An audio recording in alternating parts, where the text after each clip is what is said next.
Radio Inkinzo ijwi ry'ibiyaga binini.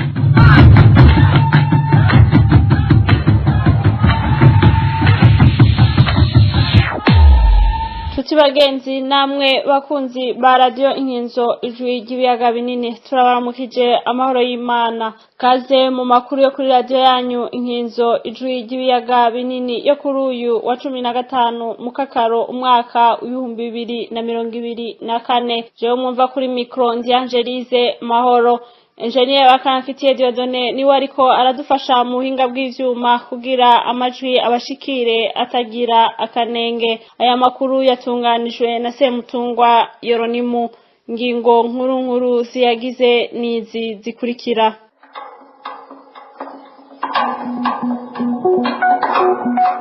Mu Burundi ngo hari zuguru mu rwego rushejwe gucungera umutekano wa Evariste Ndayishimiye. Intwazangabo zibiri zarafunzwe, bamwe bati bagirizwa kugomba kwica Evariste Ndayishimiye, abandi bati bagirizwa amahera yatanzwe na Perezida wa Chade banyuruje.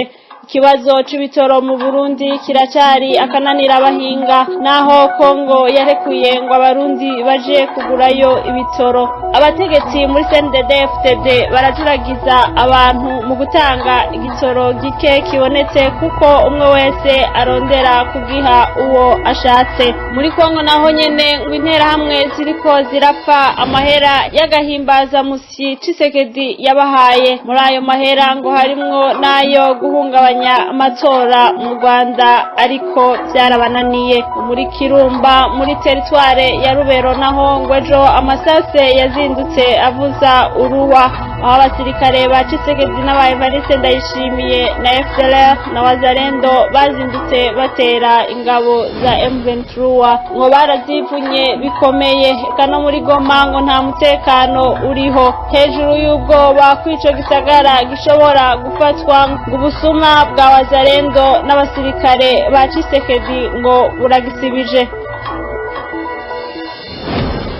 Turasubiriye kubaramutsa, kaze mwidonido ry'aya makuru ya Radio Inkinzo ijwi ry'ibiyaga binini, mugira mushikirizwe na jewe Angelize Mahoro. Mu Burundi ngo hari zuguru mwikambi ijejwe gucungera Evariste Ndayishimiye n'izindi nzego z'igihugu.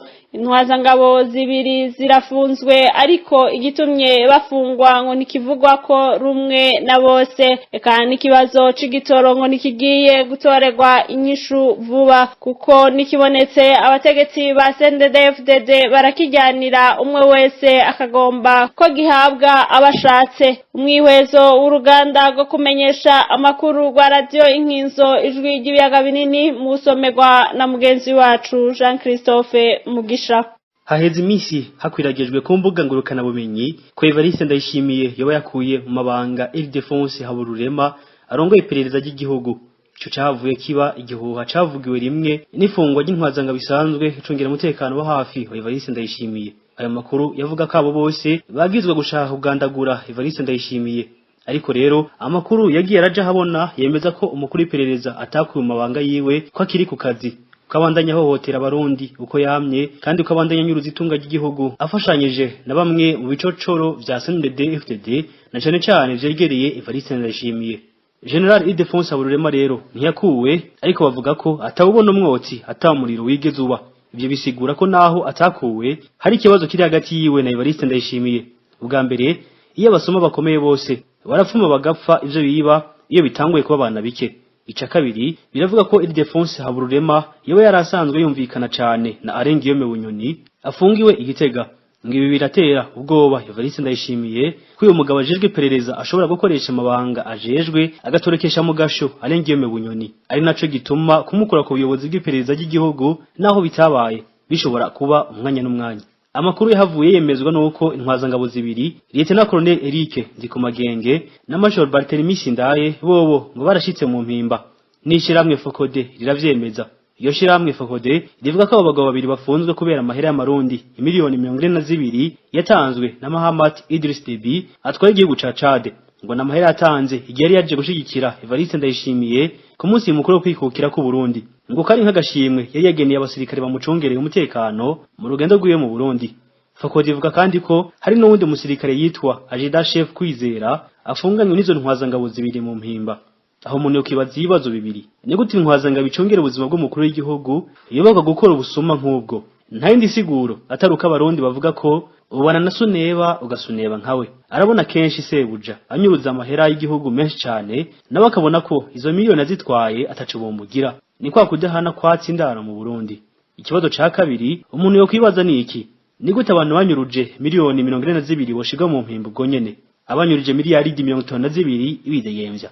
Evariste Ndayishimiye wenyene yarivugiye ko bategerezwa kuzisubiza bakanahanwa. Mu nyuma yavuze ngo yasanze atari vyiza kubafunga, ko ahubwo bozisubiza mu kigega ca leta. Ayo mahera ntiyigeze asubizwa mu kigega ca leta. Nimba yarasubijwe yagiye mu mufuko kwa Ndayishimiye n'akabwe bafatanije kunonoza igihugu. None abo basirikare bobo babahoye iki? Kuki batabategetse gusubiza ayo mahera hanyuma bakabareka bakitegembya nk'abandi? Aho niho umuntu agera akibaza nimba koko kukunyuruza amahera ariko konyene bahowe canke ho hari ikindi bakoze cyo tuma bashigwa mu mpimba.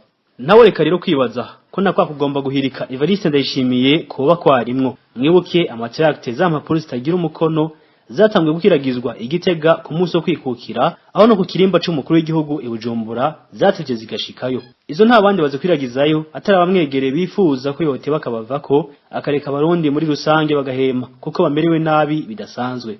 Evariste Ndayishimiye rero ashobora kwicwa n'abamwegereye canke n'izindi nzego z'igihugu canke bakamutegeka kuva ku butegetsi ku neza. Ibi navyo ntiyovyemera, yefuma yemera bakica. Ibi biruko mu gihe abanyagihugu n'ubu atagahunge bararonka mu vyerekeye ko buri gitoro. Ubu bukene nibwo butuma batishavu ryose kuri Evariste Ndayishimiye, kuko nibatuma kajagare mu gihugu karenga urugero mu kureka abakoze amakosa bose ntibakurikiranwe n'amategeko, hagahanwa gusa abashatse amategeko adakurikijwe. Igitoro cyari kimaze iminsi gisubiriye kubura ku bwinshi kuva ubutegetsi bwa Uvira muri Kongo buburije bafise ibitoro kubiha abarundi. Ariko muri no minsi abarundi barasubiriye kurekurirwa gukura igitoro Uvira. Ubu rero ahatari hake igitoro kiraboneka, ariko ikibazo n'ingene bagitanga. Hakora kamwana wa mama. Abategetsi ba CNDD FDD nabo barakijyanira ko umwe wese agomba kwigira bugabo bwegaba, akagomba ko amategeko yiwe ariyo yubahirizwa. Amakuru ariko aracana ku mbuga ngurukana bumenyi avuga ko ukunyinyurana kudasanzwe hagati ya Jimmy Hatungimana atwara igisagara ca Bujumbura na Elfaz Niyongabo atwara iperereza mu gisagara ca Bujumbura. Umukuru w'igisagara ca Bujumbura atanga itegeko, utwara iperereza nawe agatanga irindi tegeko rinyuranye n'irya mbere. Umutu yitwaza iki mu kuvuguruza umukuru w'igisagara? Nta kindi ngo nuko ari gihangaga muri CNDD FDD, kandi ngo nk'ubujejwe iperereza yica washatse agakiza washatse. Ngo ikindi kimutera amanyama nkuko ishiramwe Fakode ivyandika, ngo nuko asanzwe yegereye cyane Angelique Ndayishimiye, basanzwe bavuka hamwe muri Rutegama. Nico gituma ngo akora ico ashatse, kuko umugore wa Evariste Ndayishimiye akora ico ashatse umugabo wiwe agahora. Tuva he tuje he Barundi? Akari inyuma karahinda. Arakoze mugenzi wacu Jean Christophe Mugisha.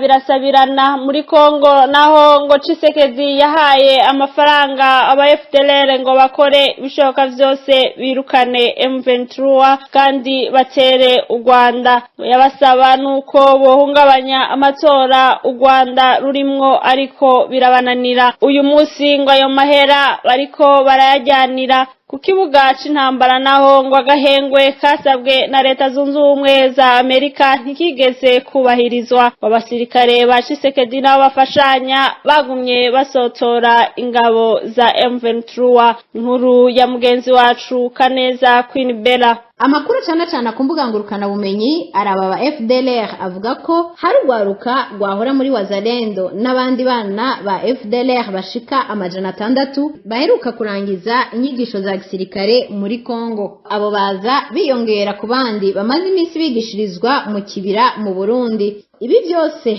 ngo babikora kugira bakomeze urugamba rwo kurwanya ingabo za M23. Uwundi mugambi nawo akaba ari kugira uko bashoboye kose kugira badurumbanye umutekano mu gihugu cy'u Rwanda. Ngo uwo mugambi wavuga mbere ko bogerageza bagatoba amatora mu Rwanda, byose rero ngo byarabataye kuwa amazi, nta na kimwe bashitseko. Hagati aho ngo bamwe babahanurira ibitagira umutwe n'amaguru, babavugishwa b'ibinyoma babo ngo bari bababwiye ko hagati y'ukwezi kw'indwi n'ukwezi kwa 12 k'uyu mwaka bazoba bashitse i Kigali. Ngo n'ubu hari ababandanya babahenda ko bazohimbaza Noheli w'uyu mwaka w'2024 bashitse i Kigali mu Rwanda. Ibi ntibitangaje mu gihe na Felix Tshisekedi yubahuka kuvuga ko yotera Rwanda yibereye igoma. Ntibiri kure y'ivyo Evariste Ndayishimiye yubahuka kuvuga ko azofasha urwaruka rw'u Rwanda kwikura ku butegetsi bubaboheye amaboko imugongo. Ni muri iyo ntumbero ngo Felix Tshisekedi yari yahaye amadolari 80,000 aba FDLR ngo yari ayo kubatera intege kugira bakomeze urugamba ko kumufasha kurwanya M23, eka mbere no gupanga gutera u Rwanda. Inyuma yaho iyo migambi yose ibananiriye, ngo uyu munsi ayo mahera abategetsi bo muri FDLR bariko barayapfa, ngo ntibagicana uwaka. Ngo bamwe muri bo barayariye ntiyakora icyo yategerezwa gukora. Ni naco gituma muri uyo muhari wakoze ihonyabwoko ry'abatutsi mu Rwanda muri 1994 bariko baratangura kwinuba abatama bakera batwara FDLR, bagasaba ko botwagwa n'abakiri bato bashobora no kuja ku rugamba kurongora abagwanyi. Ngo ikindi basaba nuko uwo muhari wohindura izina kugira ureke kwama witirirwa ihonyabwoko ry'abatutsi wakoze. Bavuga ko abageze kugwana uno munsi bavutse inyuma y'iryo honyabwoko ry'abatutsi bagirizwa. Ku rubuga rw'intambara naho ngo agahengo k'indwi zibiri ko guhagarika intambara kasabwe na Leta Zunze Ubumwe za Amerika ngo ntigeze kubahirizwa na gato. Ngo umunsi wakurikiye ishigwa mu ngiro yako gahengwe, abasirikare ba Tshisekedi n'aba Evariste Ndayishimiye na FDLR nabo bafashanya bose baciye baja gusotora ingabo za M23. Nico gisigura amasase n'amabombe yagumye yumvikana mu turere twinshi twa Masisi, Rubero na Rucuru. Intambara ziheruka nizejo kwa 14 mu gitondo, abasirikare amajana ba Tshisekedi, aba Evariste Ndayishimiye na FDLR na Wazalendo bazinduka baja gutera ingabo za M23 muri Kirumba hafi ya Kanyabayonga. Ako ngo nagace kari kamaze iminsi gatekanye, abanyagihugu ataco binona inyuma ya ingabo za M23 zihashikiye zihejeje kubohora Kanyabayonga.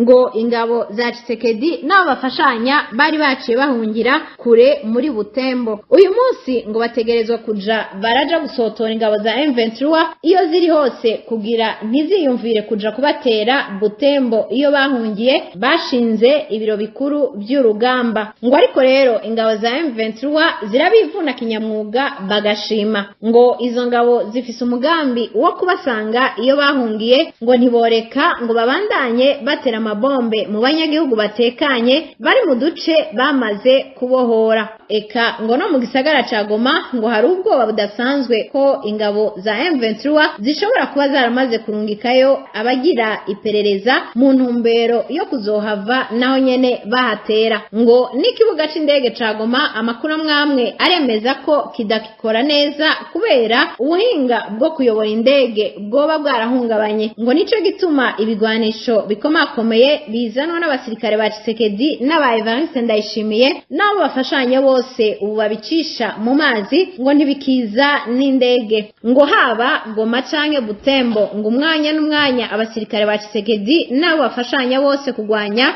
ingabo za M23 baguma biteza umushitsi batazaho azobagenderera. Tubitege amaso. Arakoze mugenzi wacu Kaneza Queen Bella. No kuri iyo nkuru yiwe turangirije ko amakuru ya radio Inkinzo ijwi ry'ibiyaga binini uyu munsi. Mwakoze mwebwe mwese mwayateze yompi, mugire aho muba mwubahwe, Imana ibarinde akagaye n'agasuzuguro. Dukuranye ko amatwi ntidukuranye ko imitima n'agahwana.